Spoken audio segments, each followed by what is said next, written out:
So Zach Taylor confirmed something today. Cam Taylor-Britt got benched. So he played only 5 snaps last week and grade-wise absolutely did awful. And this is now the second time he's been benched. He got benched this year now from Al Golden, and he got benched last year from Lou Anarumo.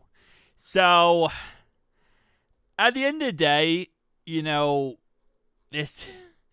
is so weird with the situation at hand with Cam Taylor-Britt.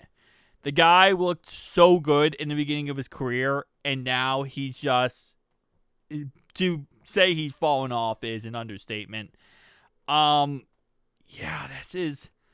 It's just sad. It really is sad. And I think a lot of people thought, as it says here, that it was injury related, but it wasn't. There was no injury related stuff. Zach Taylor confirmed that it was not injury related. Man.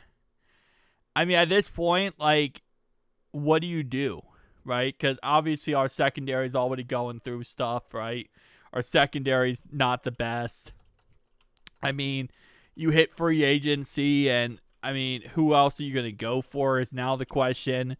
Are you going to try to pick someone else up?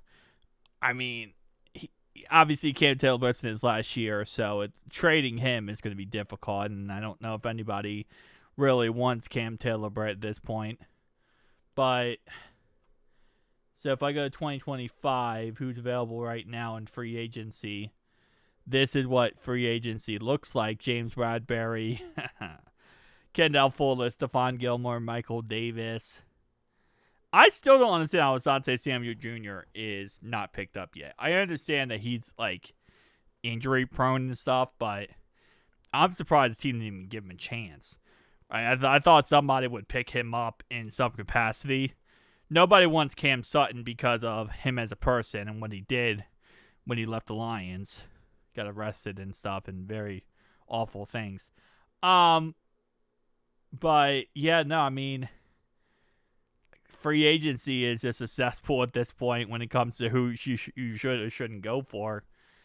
And I guess they're just going to kind of rock with who they have on the roster right now, right? Kind of just work on there. But, man, Cam Taylor-Britt, how the money has fallen. Yeah, again, could you make a trade for someone? Absolutely.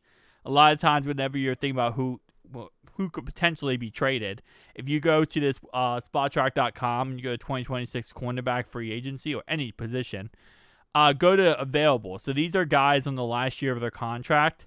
So if a team would trade someone, this was where they would trade them, right? Because last year of your contract, you're going to most likely more amped to be traded, right? Team, unless if they don't think they're going to re-sign the guy, why not just move him for some capital, especially if their season is going downhill. Titans, for example, Roger McCreary, maybe they're amped to kind of move him because last year's contract. They suck right now. I don't think Greg Newsom, I don't think the Brownies are going to look to trade with us. Raiders, Eric Stokes. Again, this is the option, or the option is see what's on your roster and kind of go on from there, right?